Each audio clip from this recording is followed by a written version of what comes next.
मुलतवी होने के खिलाफ केस की समाअत जारी है। वकील इलेक्शन कमीशन के वकील इरफान कादिर दलाइल देते हुए कहा कि अगर जज पर एतराज हो तो वो बेंच से अलग हो जाते हैं। अदालत पर अदम एतमाद नहीं, इंसाफ होता नजर आना चाहिए। अदालत का एक फैसला पहले ही मुतनाज़े है और फिलहाल इंसाफ होता नजर नहीं आ रहा। मेरी नजर में इंसाफ नहीं हो रहा। मुमकिन है कि कुछ गलत फहमी हो। इलेक्शन की तारीख देने का फैसला इलेक्शन कमीशन पर छोड़ देना चाहिए। फैसला 3-2 का था या 4-3 का, इस पर बात होनी चाहिए। एक तरफ एक जमात और दूसरी जानिब तमाम जमातें हैं। बेंच से जानिबदारी मंसूब की जा रही है। पूरी पीडीएम माजी में भी फुल कोर्ट का मुतालबा कर चुकी है। फुल कोर्ट पर अदालत अपनी राय दे चुकी है। वकील इलेक्शन कमीशन ने कहा कि हाई कोर्ट्स में मुकदमात की समाअत रोकना आइन के मुताबिक नहीं, सदर को तारीख देने का हुक्म देना खिलाफ आइन है। सदर हर काम में काबीना की एडवाइस का पाबंद है।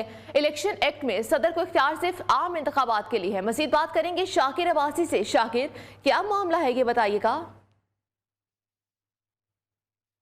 चीफ जस्टिस सुमरता बंदयाल की सरबराही में 3 रुकनी बेंच इस केस की समाअत कर रहा है और वक्फे के बाद जब समाअत शुरू हुई तो इलेक्शन कमीशन के वकील इरफान कादिर उस टाइम पर उन्होंने दलाइल देना शुरू किया। उन्होंने अब दलाइल का आगाज़ में कहा कि मैं कोशिश करूँगा कि मुख्तसर दलाइल दूँ और 30 मिनट के अंदर अपनी बात को निपटाऊँ। उन्होंने सबसे पहले जो बात की, उन्होंने कहा कि अगर जज पर एतराज़ होता है तो बेंच से अलग हो जाते हैं। ये एक रवायत है सुप्रीम कोर्ट की। उन्होंने कहा कि एक तरफ एक जमात तहरीक इंसाफ है जबकि दूसरी तरफ तमाम बाकी जमातें दूसरी तरफ खड़ी हैं। उन्होंने साथ साथ बेंच के हवाले से भी बात की। उन्होंने कहा कि बेंच से जानबदारी मंसूब की जा रही है। पूरी पीडीएम माजी में भी फुल कोर्ट का मुतालबा कर चुकी है, लेकिन फुल कोर्ट के हवाले से अदालत की अपनी राय सामने आ चुकी है। उन्होंने इस हवाले से एक अपने जो है वो दलाल के दौरान एक शेर भी पढ़ा कि पत्ता पत्ता बूटा बूटा हाल हमारा जाने है, जाने न जाने गुल ही न जाने बाग तो सारा जाने है, जिस पर हल्के कह के भी जो है वो समाअत के दौरान सुनाई दिए।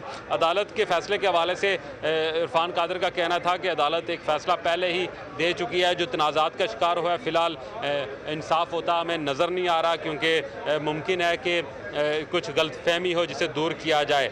इलेक्शन की तारीख देने के फैसले के हवाले से इरफान कादिर का कहना था कि ये फैसला इलेक्शन कमीशन पर छोड़ देना चाहिए कि उसने इलेक्शन की क्या तारीख देनी है, ये उसका इख्तियार है। इसके साथ साथ जो सुबह से हम देख रहे हैं कि जो 2-3 और 4-3 के फैसले के हवाले से बातें हो रही थी, अटॉर्नी जनरल में इस पर दलाइल दिए। इरफान कादिर ने भी ये कहा कि फैसला 3-2 का था या 4-3 का, इस पर भी बात होनी चाहिए और इसको भी डिटरमिन होना चाहिए कि फैसला बुनियादी तौर पर था क्या।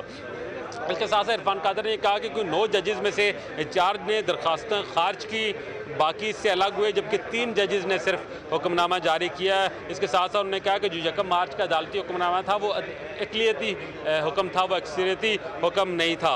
इसलिए दरख्वास्तें खारिज करने वाले 4 जजेस को भी उन्होंने मुतालबा किया है कि इस बेंच में शामिल किया जाए। उसके साथ साथ जो चीफ जस्टिस की जानिब से एक सर्कुलर के ज़रिए जस्टिस काजी फायज़ ईसा के फ़ैसले को जो है वो ख़त्म करने का हवाला उन्होंने दिया। उन्होंने कहा कि सर्कुलर से अदालती फैसले का असर ज़ायल नहीं किया जा सकता। ये इरफान कादिर जो इलेक्शन कमीशन के वकील ने उन्होंने कहा। इसके साथ साथ उन्होंने कहा कि अवाम का अदलिया पर एतमाद होना लाजमी है। एक ग्रुप की बुनियादी हकूक़ पर अक्सरियत के हकूक़ को तरजीह देनी चाहिए। इसके साथ साथ उन्होंने कहा कि कौमी मफाद है कि आइन और कानून पर अमल दरामद हो। आइन में 90 दिन में इंतखाबात होना एक अलग चीज़ है। मुल्क में कई साल से कौमी और सूबाई असम्बली के इंतखाबात एक साथ हो रहे हैं। इससे एक तो माली तौर पर इससे काफ़ी बचत होती है, दूसरा वो जो एक न्यूट्रलिटी चाहिए होती है कि जब इंतखाबात हों तो वफाक और सूबों में निगरान हुकूमत हो, तो वो भी इसी से मुमकिन है कि मुल्क में एक साथ इंतखाबात हों। इसके साथ उन्होंने कहा कि सूबाई असम्बलियाँ कौन सा कोई 2 साल पहले तहलील हुई हैं, वो तो 1-2 माह पहले तहलील हुई हैं। उसके लिए जो है वो इनको आगे ले जाया जा सकता है। उनके कहने का जो है वो लबे-लबाब ये था। इसके साथ साथ उन्होंने हाई कोर्ट्स के हवाले से कहा कि हाई कोर्ट्स में मुकदमात की समाअत रोकना जो है वो सुप्रीम कोर्ट की तरफ से रोकना ये आइन के मुताबिक नहीं। उन्होंने कहा कि खैबर पख्तूनख्वा में गवर्नर ने इलेक्शन की तारीख दे दी है। पंजाब में सदर को तारीख देने का कहीं भी कानून नहीं है। सदर के इख्तियारात के हवाले से उन्होंने अपने दलाइल में ज़रा खुलकर बात की। उन्होंने कहा कि सदर आज़ाना तौर पर कोई फैसला करने का मजाज ही नहीं है। सदर को तारीख देने का हुक्म देना ही सुप्रीम कोर्ट का जो हुक्म था वो सदर को तारीख देने का हुक्म ये गैर आइनी है। ये इरफान कादिर जो इलेक्शन कमीशन के वकील है उनका कहना था। उन्होंने कहा कि सदर हर काम सिर्फ काबीना की एडवाइस पर ही कर सकता है। इलेक्शन एक्ट में सदर को इख्तियार सिर्फ आम इंतखाबात की तारीख देने का है, वो सूबाई असम्बलियों की तारीख का जो तारीख नहीं दे सकता। इसके साथ साथ मुल्क भर में आम इंतखाबात एक साथ ही होने चाहिए। उन्होंने बार बार इसको कहा और उन्होंने साथ साथ जस्टिस काजी फायज़ ईसा के फैसले के हवाले से कहा कि जस्टिस काजी फायज़ ईसा के फैसले ने 184(3) के तहत जो मुकदमात हैं उनकी समाअत को रोक दिया है। इस पर चीफ जस्टिस ने जो है वो कहा कि क्योंकि जस्टिस फायज़ ईसा से परसों मेरी बात हुई है, इन मामलात में तमाम जजेस जल्द मिल बैठेंगे। जस्टिस फायज़ ईसा से मुलाकात में कुछ इश्यूज़ जो है वो डिस्कस हुए हैं, वो सामने आए हैं। रूल बनाने के लिए अनकरीब चीफ जस्टिस ने कहा है कि फुल कोर्ट इजलास बुलाए जाएंगे। इरफान कादर का कहना था कि चीफ जस्टिस से मैं दरख्वास्त करता हूँ कि जो अंदरूनी तनाज़े हैं उनको हल किया जाए।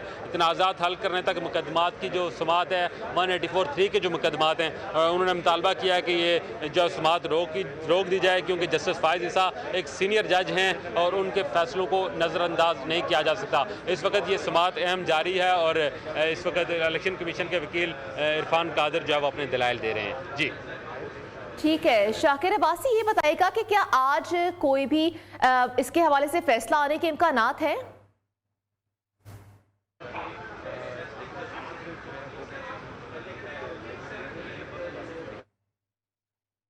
ठीक है, हम शाकिर अब्बासी से दोबारा बात करेंगे। अपने नाज़रीन को बताएं कि पीटीएम माजी में भी कर चुका है। फुल कोर्ट पर अदालत अपनी राय दे चुकी है। इरफान कादर की जानिब से ये रिमार्क सामने आए थे और कहा कि जस्टिस फायज़ ईसा से परसों मुलाकात हुई है। चीफ जस्टिस उमर अता बंदयाल की जानिब से ऐसा कहा गया। चीफ जस्टिस ने कहा कि जस्टिस फायज़ ईसा मुलाकात में कुछ इशूज़ हाईलाइट किए हैं उन्होंने, जिसके हवाले से बात होनी चाहिए। रूल्स बनाने के लिए अनकरीब फुल कोर्ट इजलास बुलाएंगे। आज हम अपनी आईनी तारीख के एक अहम मोड़ पर खड़े हैं जहां हम तुर्किया बन सकते हैं या म्यांमार बन सकते हैं। चेयरमैन पीटीआई इमरान खान का कहना है कि हर एक को इंतखाब करना होगा कि वो आइन, कानून की हुक्मरानी और जमहूरियत के साथ खड़े हैं या करप्ट माफिया, जंगल का कानून और फाशिज्म के साथ खड़े हैं। आपको बताएं कि फैसला करना होगा कि जमहूरियत के साथ खड़े हैं या करप्ट माफिया के साथ खड़े हैं। इमरान खान की जानिब से ऐसा कहा गया। आज तारीख के अहम मोड़ पर हम खड़े हैं जहां हम तुर्किया बन सकते हैं या म्यांमार बन सकते हैं। तो अब फैसला करना होगा कि जमहूरियत के साथ खड़े हैं या करप्ट माफियाज के साथ खड़े हैं या फाशिज्म के साथ खड़े हैं हम। इमरान खान की जानिब से यह कहा गया ट्वीट में कि आज तारीख के हम अहम मोड़ पर खड़े हुए हैं। इलेक्शन कमीशन के वकील इरफान कादर ने दलाइल में कहा कि 6 जजेस की राय के बाद 3 रुकनी बेंच समाअत नहीं कर सकता। परवेज इलाही की ऑडियो लीक आई जो कि फवाद चौधरी से मुतालिक थी। परवेज इलाही ने कहा कि फवाद चौधरी पहले गिरफ्तार होते तो असेंबली ना टूटती। पंजाब असेंबली ना वजीर आला ने तोड़ी, ना गवर्नर ने। जस्टिस एजाजुल एहसन को 5 रुकनी बेंच में शामिल नहीं किया गया था। मुनासिब होता शफाफियत के लिए जस्टिस एजाजुल एहसन को बेंच में शामिल ना किया जाता। चीफ जस्टिस ने कहा कि जो वजह मैंने सोचकर बेंच बनाया वो बताने का पाबंद नहीं हूं। सोशल मीडिया पर आप टॉप ट्रेंड कर रहे हैं। इरफान कादर का चीफ जस्टिस से मुकालमा। हम सिर्फ अल्लाह से खैर मांगते हैं, हम सोशल मीडिया नहीं देखते। आप सोशल मीडिया की बात करके अपना वक्त जाया कर रहे हैं, ये कहा गया है। और आपको बताते चले कि हम समाअत हुई जिसके हवाले से आपको अपडेट करें कि इलेक्शन कमीशन के वकील इरफान कादर ने दलाइल में कहा कि 6 जजेस की राय के बाद 3 रुकनी बेंच समाअत नहीं कर सकता। परवेज इलाही की ऑडियो लीक आई जो कि फवाद चौधरी से मुतालिक थी। परवेज इलाही ने कहा कि फवाद चौधरी पहले गिरफ्तार होते तो असेंबली ना टूटती। पंजाब असेंबली ना वजीर आला ने तोड़ी, ना गवर्नर ने। जस्टिस एजाजुल एहसन को 5 रुकनी बेंच में शामिल नहीं किया गया था। मुनासिब होता शफाफियत के लिए जस्टिस एजाजुल एहसन को बेंच में शामिल ना किया जाता। चीफ जस्टिस ने कहा कि जो वजह मैंने सोचकर बेंच बनाया वो बताने का पाबंद नहीं हूं। सोशल मीडिया पर आप तो टॉप ट्रेंड बन हुए हैं। इरफान कादर का चीफ जस्टिस से मुकालमा, जिस पर चीफ जस्टिस ने कहा कि हम सिर्फ अल्लाह से खैर मांगते हैं, हम सोशल मीडिया नहीं देखते। आप सोशल मीडिया की बात करके अपना वक्त जाया कर रहे हैं। मजीद बात करेंगे शाकिर अब्बासी से। शाकिर अब्बासी, मुकालमा हुआ, इस हवाले से बताइएगा।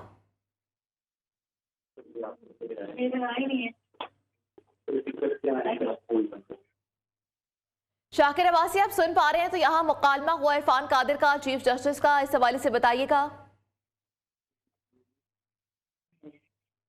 शाकिर अब्बासी से दोबारा राब्ता करने की कोशिश करेंगे। आपको बताएं कि परवेज इलाही की ऑडियो लीक हुई जो फवाद चौधरी से मुतालिक थी। इरफान कादिर की जानिब से ये कहा गया और कहा कि परवेज इलाही ने कहा कि फवाद चौधरी पहले गिरफ्तार होते तो असेंबली ना टूटती। पंजाब असेंबली ना वजीर आला ने तोड़ी, ना गवर्नर ने, ना ही इरफान कादिर ने तोड़ी, ऐसा कहा गया। और 6 जजेस की राय के बाद 3 रुकनी बेंच समाअत नहीं कर सकता। वकील इलेक्शन कमीशन की जानिब से ऐसा कहा गया। परवेज इलाही की ऑडियो लीक हुई जो फवाद चौधरी से मुतालिक थे। इरफान कादिर ने ये दलाइल देते हुए कहा और चीफ जस्टिस को कहा कि आप तो सोशल मीडिया पर टॉप ट्रेंड बने हुए हैं, जिस पर चीफ जस्टिस ने कहा कि हम तो सिर्फ अल्लाह से खैर मांगते हैं, हम सोशल मीडिया नहीं देखते। पंजाब असेंबली ना वजीर आला ने तोड़ी, ना गवर्नर ने। इरफान कादिर के ये कहा, जिस पर कहा गया वकील इलेक्शन कमीशन की जानिब से कि 6 जजेस की राय के बाद 3 रुकनी बेंच समाअत नहीं कर सकता है। इरफान कादिर ने कहा कि परवेज इलाही की ऑडियो लीक हुई जो फवाद चौधरी से मुतालिक थी।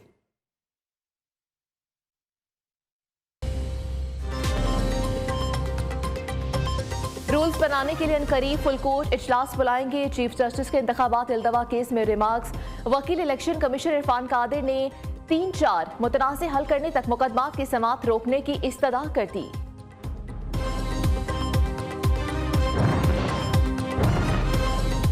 आज हम अपनी आईनी तारीख के कहां मोड़ पर खड़े हैं, जहां हम तुर्किया बन सकते हैं या म्यांमार।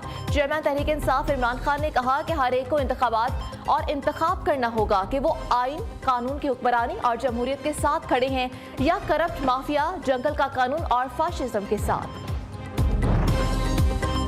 और तहरीक इंसाफ के मजीद साबिक MPAs एंटी करप्शन के रडार पर। साबिक मेंबर पंजाब असेंबली नईम इब्राहिम और पीर अहमद शाह के खिलाफ एंटी करप्शन एस्टैब्लिशमेंट पंजाब में इंक्वायरी का आगाज। पंजाब के मुताबिक ऐसे तमाम खानदान जिनकी महाना आमदनी 60,000 से कम है, उन खानदानों में मुफ्त आटा तकसीम किया जाएगा।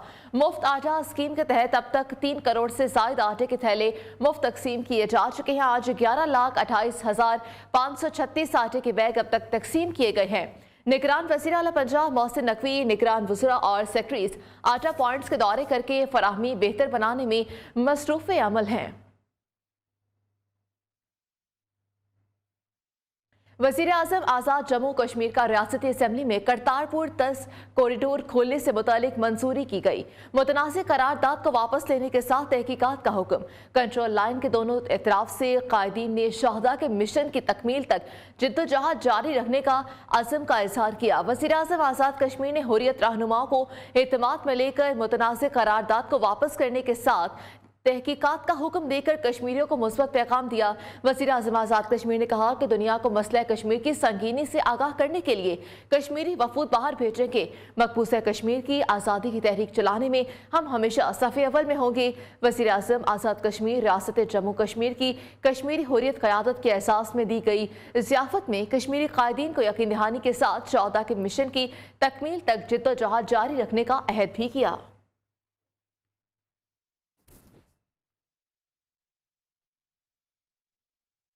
सुप्रीम कोर्ट ने PTM और नून लीग के वकला की दलाइल देने से मुतालिक इस्तदा मुस्तरद कर दी। PTM के वकील फारूक एच नाइक ने अदालत से दलाइल देने की दरख्वास्त करते हुए कहा कि PTM के एलामिये में बायकॉट का जिक्र नहीं है। जस्टिस मुनीब अख्तर ने इस्तफसार किया कि बेंच पर एतमाद नहीं है तो दलाइल कैसे दे सकते हैं। मुस्लिम लीग नून के वकील अकरम शेख ने कहा कि अदालत की मुआवनत के लिए पेश हो रहे हैं। चीफ जस्टिस ने कहा कि शेख साहब आपके साथ कामरान मुर्तजा और फारूक नाइक का एहतराम करते हैं। हुकूमत में शामिल जमातों ने 3 रुकनी बेंच पर अदम एतमाद किया, आप जाती हैसियत में नहीं आए। बात करेंगे शाकिर अब्बासी से। शाकिर, बताइएगा दलाइल मुकम्मल हो गए? जी बिल्कुल, इलेक्शन कमीशन के वकील जो इरफान कादिर हैं उन्होंने अपने दलाइल मुकम्मल कर लिए और उसके बाद जब शेख अकरम जो है दलाइल देने के लिए उसके साथ साथ जो दीगर जो क्लास है जिसमें फारूक एच नाइक और दीगर, उनसे भी चीफ जस्टिस ने ये पूछा कि क्या आपने जो है वो राय ले ली है जो है वो दीगर जो अपनी जमातें उनसे, या आप क्योंकि उनके एलामिया में ये था कि आप तो बाइकाट कर रहे हैं, तो क्या आपने उनसे अपनी जो है वो इजाजत ले ली है। जैसे उनका कहना था फारूक एच नाइक का कि हमारे। ठीक है शाकिर अब्बासी, बहुत शुक्रिया। एलामिया जारी कर दिया गया अपडेट करने के लिए। न्यूज़ स्टूडियो से अब तक के लिए इतना ही। आप देखते रहिए न्यू न्यूज़।